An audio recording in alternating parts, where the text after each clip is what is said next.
Shalom saudara, bersyukur kepada Tuhan karena kita diberikan kesempatan untuk berjumpa lagi bersama dengan saya, Pendeta Jakob Setio dalam program Sapa Jemaat. Kali ini saya ingin mengajak kembali untuk kita bersaat teduh secara pribadi dengan Tuhan. Mari kita berdoa. Tuhan, kami rindu lawatan firman-Mu boleh memenuhi kami supaya kami mengerti akan kehendak-Mu, dan biarlah sepanjang hari ini menjadi hari yang diberkati Tuhan dan firman-Mu yang akan menuntun kami. Berkatilah kami dalam nama Yesus kami berdoa, haleluya, amin. Firman Tuhan kali ini terambil dari 1 Samuel 15 ayat 11. 1 Samuel 15 ayat 11 berkata, "Aku menyesal karena aku telah menjadikan Saul raja, sebab ia telah berbalik daripada aku dan tidak melaksanakan firman-Ku." Maka sakit hatilah Samuel dan ia berseru-seru kepada Tuhan semalam-malaman. Saudara, pernahkah Anda mengalami salah pilih? Ya, dalam hidup ini kita semua pernah mengalami apa yang namanya salah pilih. Tahukah Anda bahwa ternyata salah pilih itu selalu memiliki konsekuensi? Kalau kita salah pilih terhadap hal-hal yang kecil, tentu saja konsekuensinya juga kecil.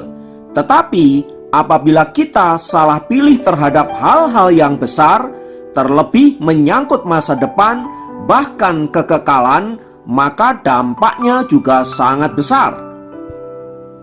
Contoh, misalnya kita salah pilih ukuran baju. Ya, paling banter kita bisa kasih ke orang lain karena di badan kita tidak pas.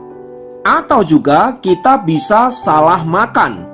Dampaknya kita bisa sakit perut. Mungkin untuk beberapa hari kita akan mengalami masalah pencernaan. Atau kita salah potong rambut misalnya. Mungkin kita perlu waktu kurang lebih 3 bulan agar rambut kita kembali seperti semula. Atau juga salah pilih jurusan pendidikan. Atau salah pilih tempat kerja dan lain sebagainya. Semua itu ada konsekuensi-konsekuensinya. Tentu saja hal-hal yang tadi saya sebutkan tidak terlalu berdampak serius terhadap hidup kita. Tetapi bagaimana bila kita salah pilih pasangan? Tentu saja dampaknya seumur hidup kita akan menderita, sebab konsep kekristenan tidak boleh bercerai kecuali maut yang memisahkan. Maka ketika kita salah memilih pasangan, mau tidak mau kita harus menyesuaikan diri dengan pasangan, memperbaiki rumah tangga sedemikian rupa agar mengalami pemulihan demi pemulihan. Nah, kalau hal itu tidak dapat kita lakukan, maka yang terjadi adalah konflik, yang terjadi adalah masalah, dan yang terjadi adalah penderitaan seumur hidup. Tetapi itu semua belum seberapa. Bagaimana kalau kita salah pilih jalan menuju sorga? Tentu dampaknya sampai kepada kekekalan. Oleh sebab itu saudaraku, betapa pentingnya kita memikirkan dengan masak, menimbang-nimbang, mendoakannya dengan serius sebelum kita mengambil keputusan, supaya jangan sampai apa yang sudah kita putuskan itu kemudian kita sesali. Seperti pada firman Tuhan yang baru saja kita baca, jika kita melihat struktur kalimat di dalam 1 Samuel 15 ayat 11 itu, seolah-olah Allah menyesal karena telah memilih Saul menjadi raja. Pertanyaannya adalah, apakah mungkin Allah bisa menyesal? Bukankah Ia Maha Tahu? Dia mengetahui segala sesuatu yang terjadi. Dia juga pasti tahu bahwa Saul pasti akan mengecewakannya. Lalu mengapa Ia menyesal? Saudaraku, kita mesti melihat teks firman Tuhan itu berdasarkan konteksnya. Kita harus tahu bahwa si penulis kitab Samuel ini adalah Nabi Samuel yang pada waktu itu sangat kecewa dengan keputusan Raja Saul karena tidak mentaati firman Allah. Nah, dalam menangkap isi hati Tuhan berkaitan dengan ketidaktaatan Saul itulah, maka Samuel dengan bahasanya mengatakan, "Aku menyesal." Jadi seolah-olah Allah menyesal.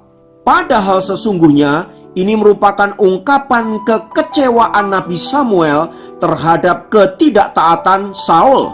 Itulah sebabnya di ayat selanjutnya di sana dikatakan, "Maka sakit hatilah Samuel dan ia berseru-seru kepada Tuhan semalam-malaman." Mengapa Samuel begitu kecewa dengan Raja Saul? Sebab sejak semula ketika ia mengurapi Saul menjadi raja atas Israel, Samuel memiliki harapan yang besar terhadap Saul agar Saul menjadi raja sesuai dengan kehendak Tuhan. Tetapi dalam perjalanan, sebagaimana kita ketahui dalam bacaan yang tadi, disebutkan bahwa Saul mengecewakan hati Tuhan dan mengecewakan Samuel. Maka saat itulah Samuel menyatakan kekecewaannya terhadap Saul, sehingga ia berkata bahwa Tuhan kecewa terhadap engkau. Penyesalan Samuel ini begitu rupa sampai-sampai ia tidak bisa tidur, dan sepanjang malam dia berseru kepada Tuhan, menyatakan kekesalannya, menyatakan kekecewaannya terhadap apa yang telah dilakukan Saul. Saudaraku, dalam hidup ini mungkin saja kita pernah mengalami penyesalan-penyesalan atas apa yang telah kita lakukan di masa-masa yang lampau.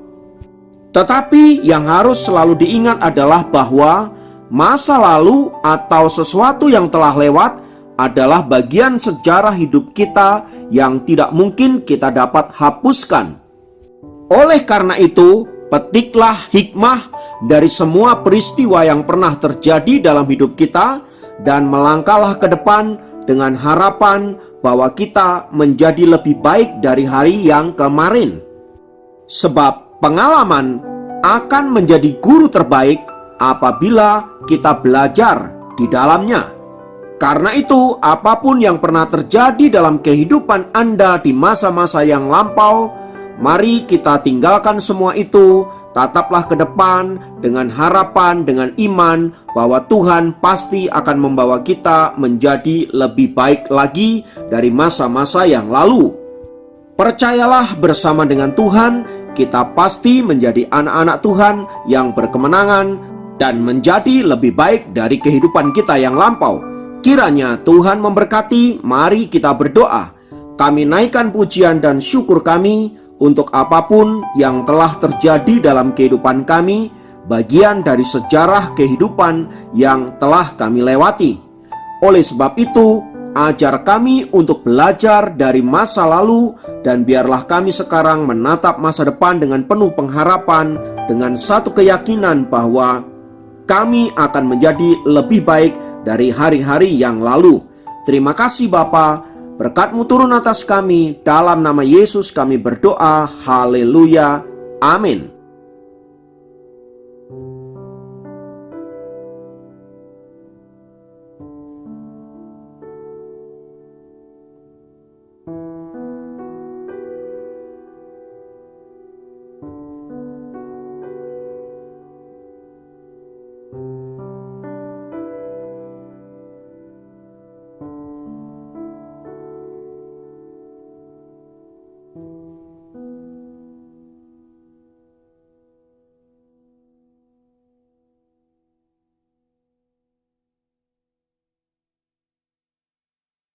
Demikian program Sapa Jemaat kali ini. Sampai jumpa dalam program Sapa Jemaat yang lain. Tuhan Yesus memberkati.